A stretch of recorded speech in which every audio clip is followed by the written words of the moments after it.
E a gente, quando começar a entender o que é o chakra básico, o que são esses chakras que nos levam à preservação, e o sexo, antes de mais nada, é preservação e reprodução. No segundo instância, é que ele vai entrar para o prazer, para a satisfação, e em outro instante, ele vai levar para a elevação.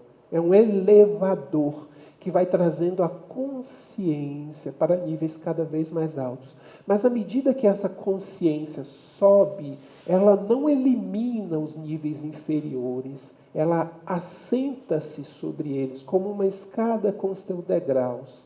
Então ela vai subindo. Kundalini, que vocês tanto ouvem, ela alimenta a criatividade, a responsabilidade, a renovação e a percepção mais clara das realidades. Se a sua energia Kundalini, se essa força, ela sobe só até esse chakra, você vai estar muito atento ao material, você vai estar muito apegado ao material, você vai estar muito dependente do material. Então, quando a gente conhecer, daqui a pouco a gente vai refletir sobre os chakras, vocês vão entender por que determinadas pessoas são tão amorosas, por que determinadas pessoas são tão expressivas, por que determinadas pessoas são tão sensíveis à realidade que nos cerca, e por que determinadas pessoas são tão sutis, tão elevadas, tão divinas na sua presença. Uma Madre Teresa de Calcutá, um Gandhi, um Francisco de Assis. São pessoas que a simples presença já transforma qualquer criatura que chegue perto deles. Essa força não é o fim, ela é um meio, ela é um veículo. Buscar encontrar a Kundalini não faz de você uma pessoa melhor. Despertar a Kundalini não faz de você uma pessoa elevada. Despertar uma Kundalini não leva você à transcendência. Ela é um instrumento, uma ferramenta a mais para você usar. Tanto que as pessoas que têm muita inteligência, elas usam essa força para criar um magnetismo. Então são pessoas que elas são voluptuosas, são sedutoras. Então elas usam isso para conseguir o que elas querem. São crianças pequeninas que já seduzem o pai, já seduzem a mãe, já seduzem os avós, para que eles atendam às suas necessidades. Já tem jogo de corpo, já tem jogo de caras e bocas, já tem toda uma energia que a pessoa ela pode se cobrir com uma burca, um cobertor. Ela continua exalando sensualidade. Tem pessoas que andam praticamente nuas na rua, com decotes que mostram até o sétimo corpo sutil. Mas elas não são sensuais. Elas não são sensuais. Não sei se vocês já perceberam isso. Você talvez entenda muito desse olhar, pela sua vivência, pela sua prática profissional. Então tem pessoas que elas tentam, e tem pessoas que elas até se escondem, elas tentam se esconder, mas é onde elas passam, elas têm um magnetismo que vai atraindo.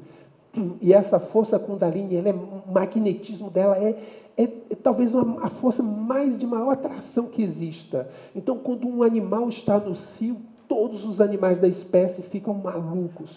Quando uma criatura está no cio, ou quando ela está despertando essa libido, ela cria um magnetismo, ela atrai.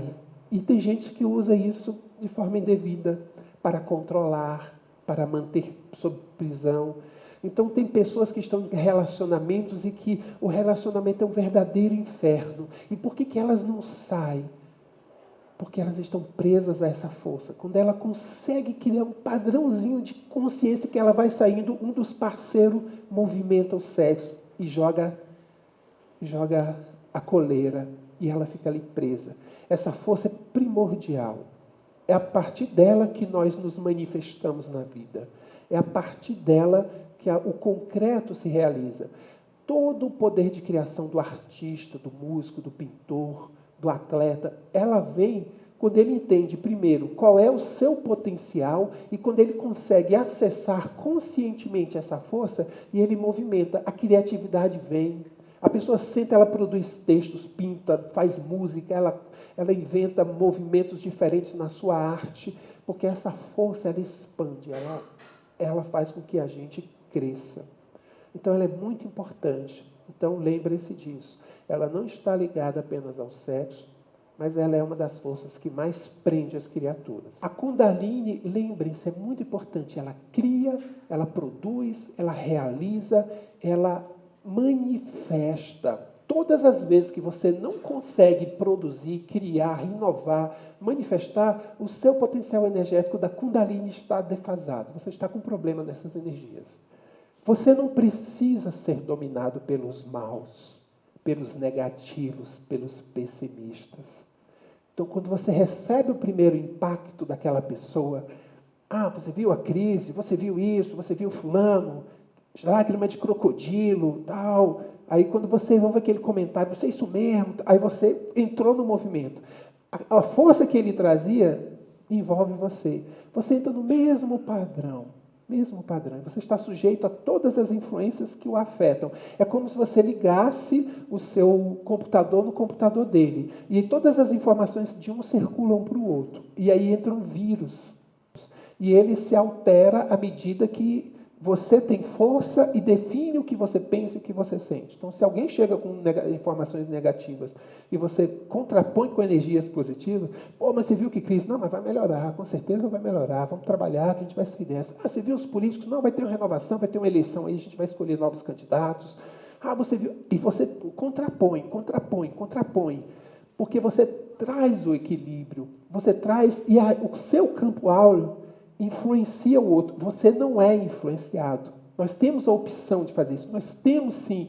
Ninguém é manipulado, a não ser que permita que seja manipulado. Então, o campo áureo varia. Aqui no campo energético começam as patologias. E é nesse campo energético que a homeopatia vai, em fundamento, começar a trabalhar. É uma energia que se expande. Quando você está positivo, ela se expande. Quando você está negativo, ela se recolhe. Se você está frágil e o mais forte, mente superior, domina a mente inferior, você é influenciado. E você está, de repente, por aí na vida. Alguém está dizendo para você onde você vai. Agora, você se fazendo negativo, você se fazendo positivo, ela vai adquirir tons, perfumes, odores ou fedores. Fedores também acontecem. Né? Enxofre. Cascudo chegou.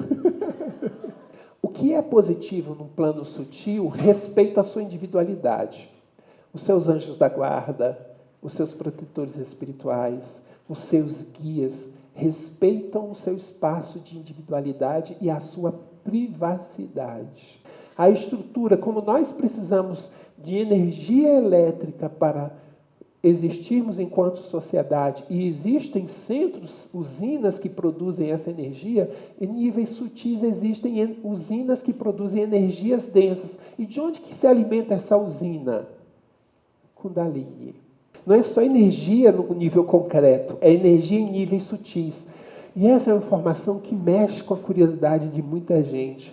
E muitos incautos caem em verdadeiras armadilhas por conta disso. Você tem que ter essa prática, você tem que ter esse elemento, você tem que ter esse instrumento, você tem que ter esse alimento, você tem que ter isso, você tem que ter aquilo para você despertar seu chakra.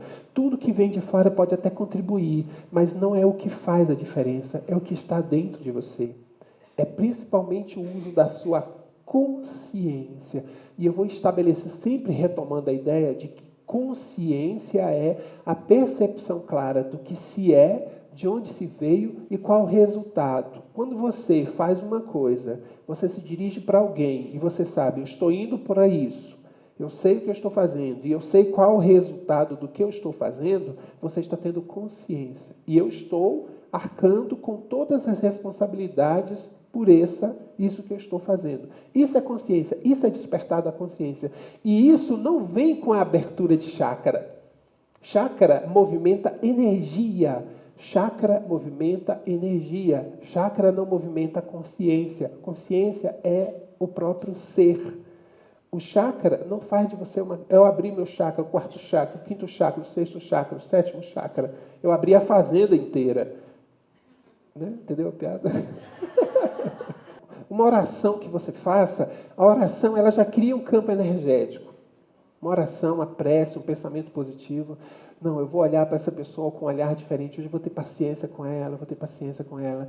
Então você já chega, não, eu vou entender, eu vou ter paciência, eu vou desculpar. Então, mas eu vou para um ambiente que não tem como. Então antes de eu ir, eu já tenho as providências, um banho de energia, um banho de sal grosso, um banho de ervas, um elemento externo, um rosário, um terço. Como é que é o nome daquele material que os budistas usam? Como é que é? Mala. Japamala, obrigado. Japamala. Eu posso usar um japamala, eu posso usar uma guia, eu posso usar um terço, eu posso usar um patuá. Existem nomes, mas é tudo a mesma coisa. São elementos vibratórios que podem me ajudar. Mas não adianta eu chegar ali correndo e comprar o terço e botar aqui achando que aquele terço já funciona. Esse terço vai ser com qualquer objeto. Agora, quando eu pego esse terço e condenso, direciono essa energia, o meu pensamento, e eu envolvo aquele ser com todas as coisas que eu imagino. Se eu imagino que energia é o sol. Se eu imagino que energia é flor. Se eu imagino que energia, o que eu visualizo como sendo energia, eu direciono. E aí eu vou fazer uma coisa chamada assim, imantação. Eu vou imantar aquele objeto. Qual é a diferença entre uma água e uma água benta? Qual é a diferença entre uma água e uma água fluidificada? É o direcionamento que eu jogo. O que alimenta o patuá é você. O Gandhi te deu um patuá, Chico Xavier te deu um patuá, o Papa te deu um terço. Essa energia que vai me proteger para sempre. Mas se você não tiver a contraparte, aquilo vai se dissolver rapidinho, vai rapidinho. É uma bateria que se acaba do celular. Você tem que renovar. De tempos em tempos você tem que renovar. Senão você perde aquele elemento. Se um está irregular, ele afeta todo o sistema. Se um degrau da escada tiver com problema, você afeta toda a escada. Então não adianta você imaginar que... E aí uma reflexão. Eu estou aqui brigando para ativar os meus chakras superiores. Eu estou querendo me expressar mais claramente. Eu estou querendo ver as coisas de uma forma mais intensa. Eu estou querendo me conectar ao divino. Eu estou nessa busca. Mas eu não cuido dos básicos. Eu não pago a conta de luz. Eu não me relaciono bem com as pessoas. Falta o meu trabalho. Eu não tomo banho. E aí eu vou buscando isso como? Eu quero que as pessoas compartilhar eu tive uma percepção, eu quero compartilhar com você, Rosana. Mas tem 3 dias que ele não toma banho. Cara, imagina o CC. Quem é que vai conseguir compartilhar essa energia superior? Quem é que vai fazer isso? Então eu esqueço que esse elemento, a minha sujeira, não vou chamar sujeira, o meu descuido com a higiene, ele indica que o chakra básico ele está com irregularidades.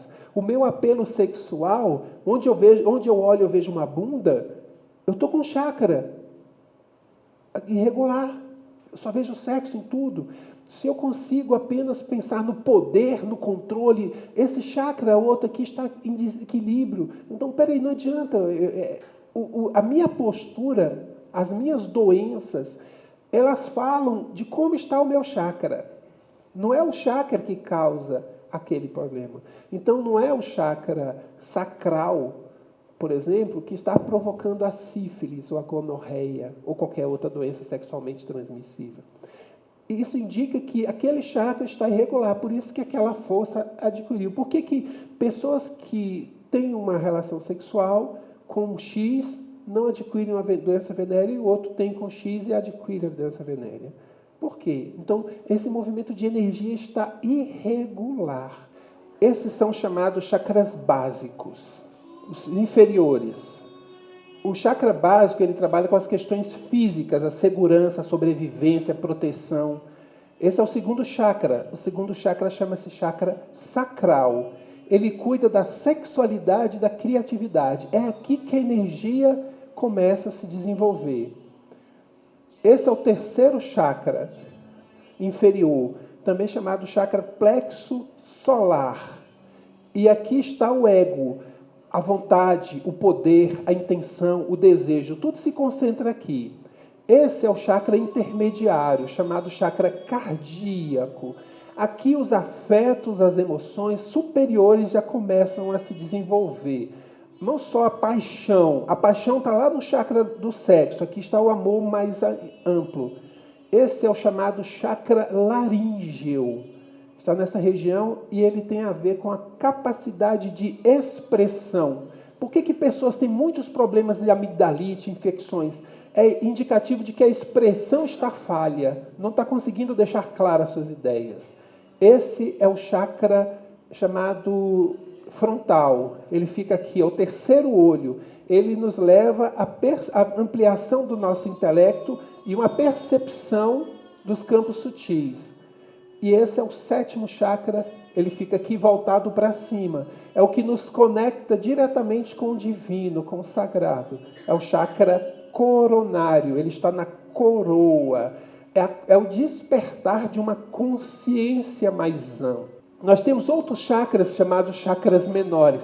São 7.200 chakras no nosso corpo. E apenas 7 são considerados chakras principais. Eles não estão alinhados como vocês veem. Eles estão assim, meio um para cá, um para lá. É assim. E essas são as cores predominantes na maioria das correntes que interpretam os chakras. Então a gente destacando o chakra básico. Esse chakra, essa força, ela tem uma função muito importante, que é a função do enraizamento. É a presença do homem na terra. É o homem que se preocupa, com seus bens. A força que está presente aqui, ela tem a ver com o ter. Eu tenho, nós temos, eu tenho, isso é meu, isso é teu. Aqui o meu ainda é muito forte. Eu ainda estou construindo esse teu. A pessoa que vive ainda nessa energia, ela tem dificuldade para manter um relacionamento, porque ela mantém tudo separado.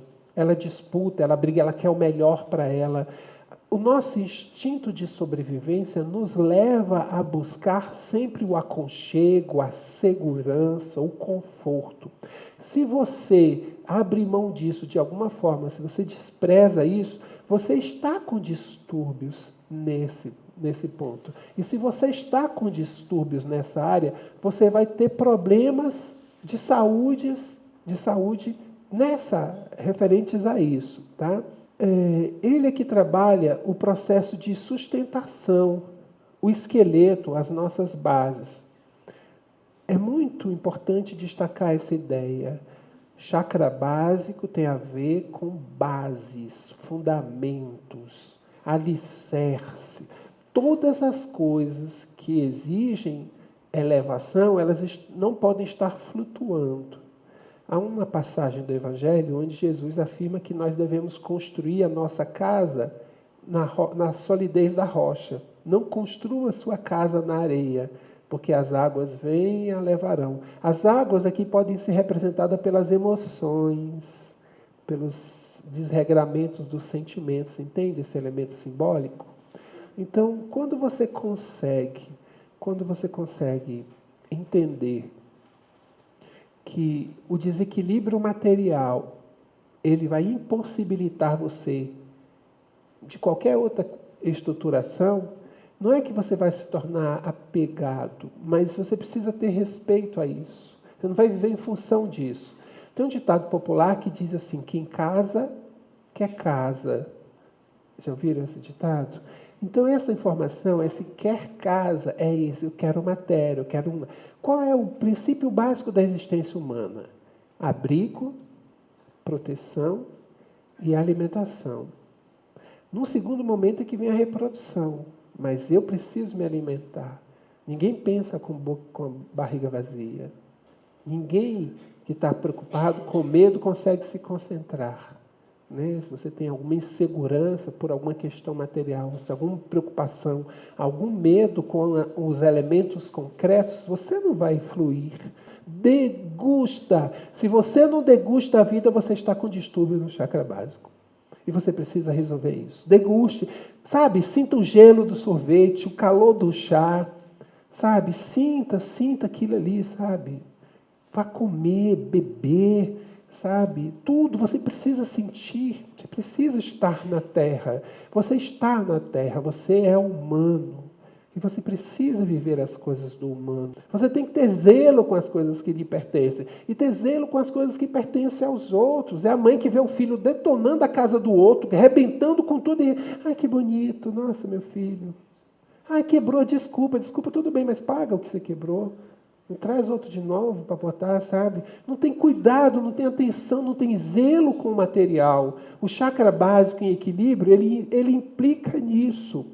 Eu tenho que conquistar, tenho que manter, tenho que renovar, tenho que curtir o que eu tenho.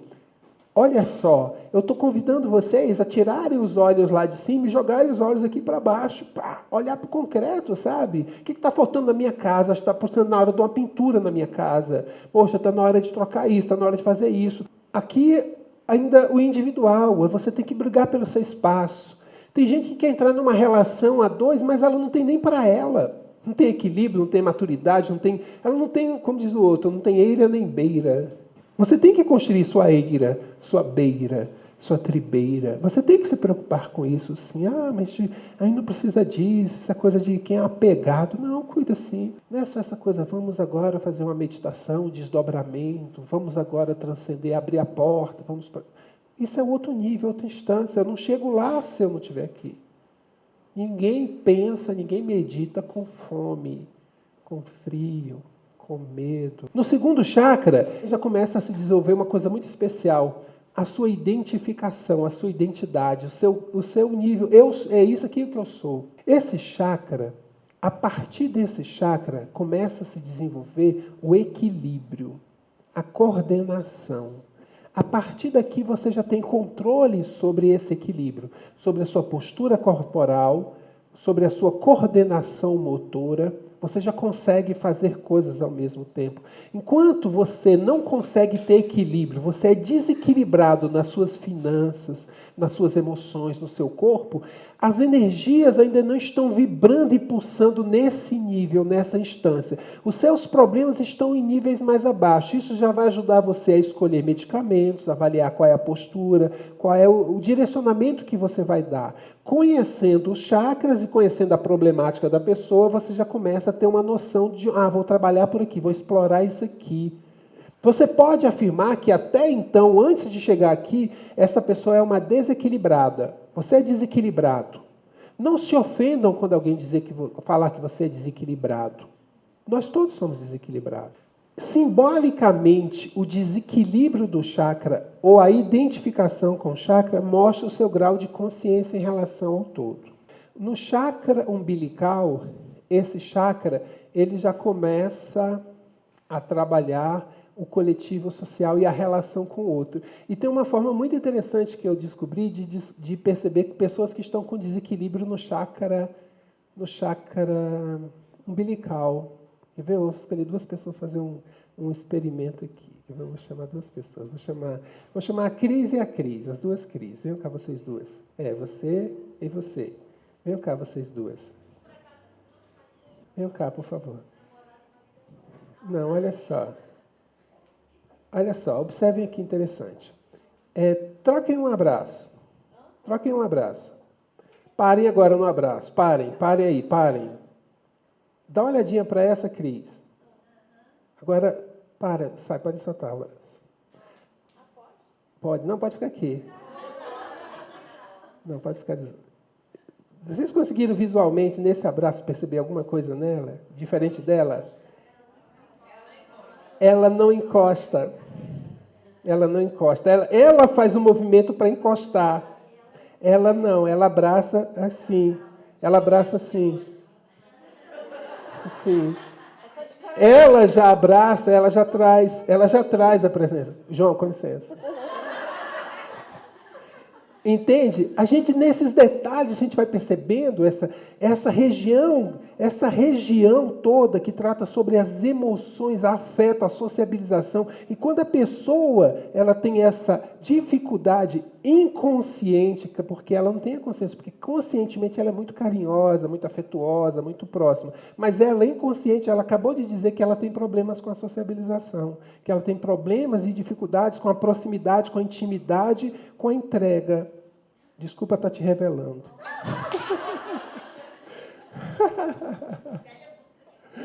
Entendeu?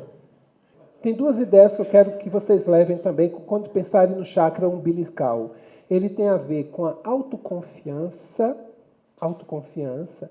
Eu confio profundamente em mim. E o poder que eu adquiro sobre mim mesmo. E o controle que eu tenho sobre mim. Então eu tenho o chakra básico, o chakra umbilical. Quando ele está em plena harmonia, a pessoa é super poderosa. Ela é super autoconfiante. Ela, como diz o outro, eu confio no meu taco. Essa é a frase que você vai ouvir muito, eu confio no meu taco. Então, quando a pessoa tem um certo desequilíbrio nesse chakra, ela não confia tanto, confia pelo no mútuo. É uma coisa assim meio, quem sabe, tal. Então, não é uma coisa que ela vai, ela vai no movimento. Ela tem muitas ressalvas, tudo nela ainda está com o pé atrás, né? Tem uma certa eu tenho que pagar para ver, eu tenho que... A homeopatia, primeiro, ela tem alguns fundamentos. E um deles é totalidade. Totalidade. O ser precisa ser visto em sua totalidade. Isso quer dizer que as partes não podem ser consideradas isoladas desse conjunto. E se o fígado, o pâncreas, o baço estão funcionando com alguma irregularidade, se você cuidar apenas dele, direcionando o medicamento para ele, sem considerar esse todo, você está limitando o poder da homeopatia. A acelerar o processo de reequilíbrio e aí a cura vem. A inteligência vital, a energia já equilibrou o organismo. Então, ele equilibrado, ele não tem motivo para estar se manifestando com processos patológicos. Então, alguns princípios da homeopatia. Primeiro, você não é uma parte, você é um conjunto. Não se pode cuidar de um fígado, de um baço, de uma pele, de um osso, como se isso não fizesse parte de você. Então, os princípios básicos e fundamentais da homeopatia se dividem num tripé: individualização,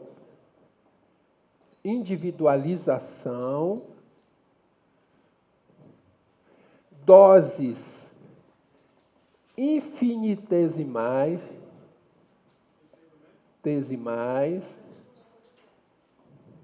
e o último, individualidade, dose infinita e globalidade ou totalidade.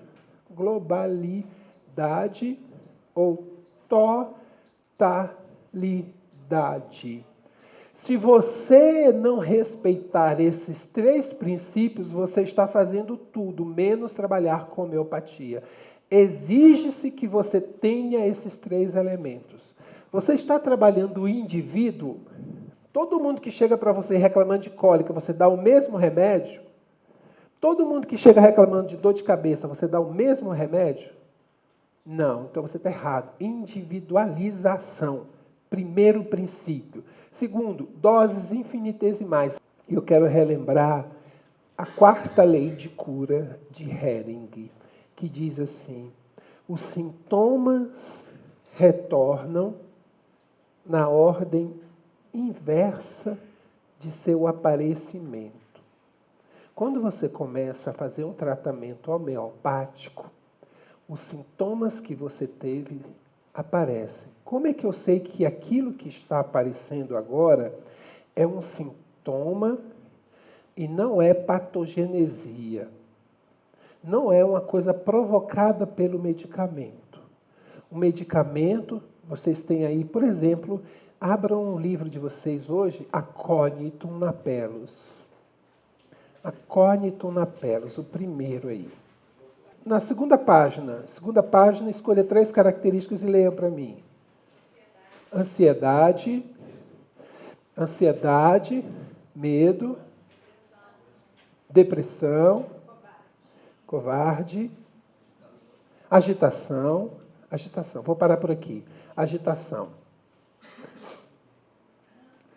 Se você está cuidando de uma pessoa e você passa Aconitum Napellus para aquela pessoa, na próxima consulta ela volta assim e diz: não, você avaliou uma pessoa tranquila, uma pessoa assim quieta na dela, reservada.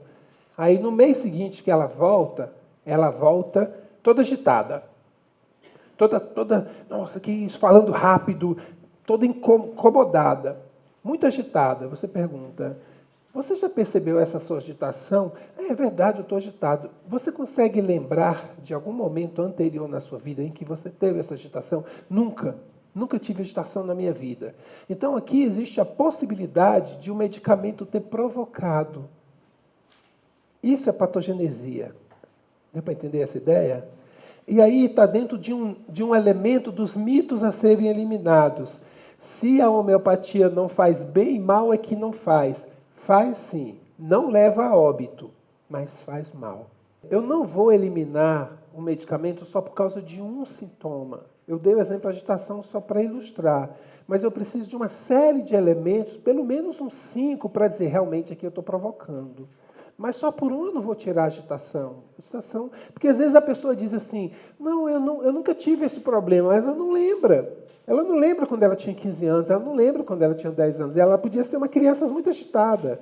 Então, eu não vou eliminar só por causa de um. Agora, quando tem mais de um sintoma que se repita, aí eu troco. E é interessante que, aí, Pablo, eu vou buscar o seu exemplo. Você começa a fazer um tratamento homeopático, e aí você aparece na sequência com um problema, onde você diz o seguinte, eu estava na cachoeira, me divertindo, quando chegou um borrachudo e puf! Como diria o Anderson, como é que é? Se apossou de mim, como é que é? E veio um borrachudo e ele picou no dedo em que eu sempre tive problema com esse dedo. Eu já tive problemas naquele dedo e quando esse mosquito picou, começou a latejar exatamente como era antigamente, quando o problema se manifestava. O problema aconteceu quando eu tinha, não estou dizendo aqui, aconteceu quando eu tinha 10 anos, com 15 anos, já estou com 25 anos. E quando eu estou aqui, eu fui lá para essa chácara e o mosquito picou. E o que ele me fez sentir é exatamente, eu lembro que eu sentia isso aqui. Eu chamei esse exemplo, eu pedi autorização para o Pablo para estar falando aqui, porque geralmente eu só falo de quem não está presente. Eu pedi isso aqui para dizer o seguinte, ele começou a fazer um tratamento e ele voltou um sintoma que ele tinha. Não foi provocado pelo medicamento, mas o sintoma voltou. Todas as características, que veio por um elemento externo, mas o sintoma voltou. Ou seja, independente de ser um agente externo ou não, aquele problema ele precisava ser trabalhado. Ele estava em níveis tão profundos que ele precisou de um elemento, uma ferramenta externa para se manifestar. Nós temos um problema muito sério cuidando dos nossos pacientes. Os nossos pacientes não têm registros claros sobre a sua história. A maioria de nós não lembra o que aconteceu semana passada. E que dirá o que vem com o restante da vida. Por isso, eu só vou tirar um medicamento quando eu tiver a plena certeza de que eu estou atingindo pelo menos 5 tópicos da sua patogenesia. Senão eu vou mantê-lo. A homeopatia demora para agir? Não é um tempo previsível. Você pode ter reações imediatas, exonerações imediatas. A pessoa começa a tomar e já começa a brotar um monte de coisa. Catarro, diarreia, grito, choro. Exonerar. Sempre haverão exonerações. Sempre acontecerão exonerações. Até porque um dos elementos que fundamenta a doença é um monte de coisa indevida que está guardada. Exonerar é jogar para fora. Exonerar é eliminar. Por exemplo, você tem a homeopatia do... Olha só, Ruth. Você fez uma homeopatia do controle do ar-condicionado. Virou uma homeopatia. Aí você foi fazer um teste. À medida que as pessoas iam usando isso aqui, elas iam apresentando características e você ia registrando. À medida que outras pessoas começaram a usar isso e também começaram a registrar, essas informações foram crescendo. Quanto mais eu tenho uma substância que é usada, mais informações vão chegando. E mais usos elas vão ter. E elas se tornam elementos muito conhecidos, com muitos usos, muitas indicações. Elas não são melhores do que um que tem pouco. A diferença é que ela tem mais informações registradas. Tudo bem? Policrestos. Matéria médica homeopática. 50% do seu trabalho está assentado aqui. Se você não tiver esse conhecimento, você não poderá ser um homeopata. Quem é que entrou na matéria médica homeopata? Todos os medicamentos. Se você fizer hoje a homeopatia do sino, você fez homeopatizar esse sino. Fez a homeopatia e começou a distribuir isso para as pessoas. À medida que as pessoas vão trazendo esse material, você vai tendo informações concretas. Existem os movimentos científicos que você tem que usar para que aquilo seja aceito. Claro, mas você vai registrando, até o dia que você tenha informações mínimas para que aquilo ali seja reconhecido. Então aquilo entra para a matéria médica homeopática. Passa a entrar no livro, é como se fosse um livro. Ele entrou no livro, está sino. Aí, é uma espécie de codificação, sim. É onde se junta, se organiza. Me presta aqui seu módulo, só um pouquinho. Esse aqui, que vocês têm nas mãos aqui, ó, isso aqui da letra A apenas, dos policríticos. Isso aqui é uma matéria médica homeopática. Matéria médica é reunião de informações sobre determinada substância. Está clara essa ideia? Isso é a matéria médica homeopática. Que ela não está fechada, ela pode ser ampliada, inclusive por vocês. Você vai juntando aqui, vai ampliando. Isso aqui não está fechado. A homeopatia não está fechada. Por isso que numa consulta, você precisa estar avaliando qual a sua religião, qual a importância da religião, o que é Deus na sua vida. Você tem alguma ligação com isso? Você está vivenciando esse processo? Eu sou ateu, eu não acredito nada disso. Mas você tem uma vivência digna, porque você ser espiritual, ser religioso, não é pertencer à corrente A, B, C ou D. É você ter uma prática. Qual é o fundamento da religião? O que é uma religião boa de verdade? O que é uma religião boa de verdade? É aquela que te faz melhor, que te torna uma pessoa melhor. E se a sua religião é ser ateu, você pode estar no movimento de religião. Porque religião é, antes de tudo, religar você à sua verdadeira essência.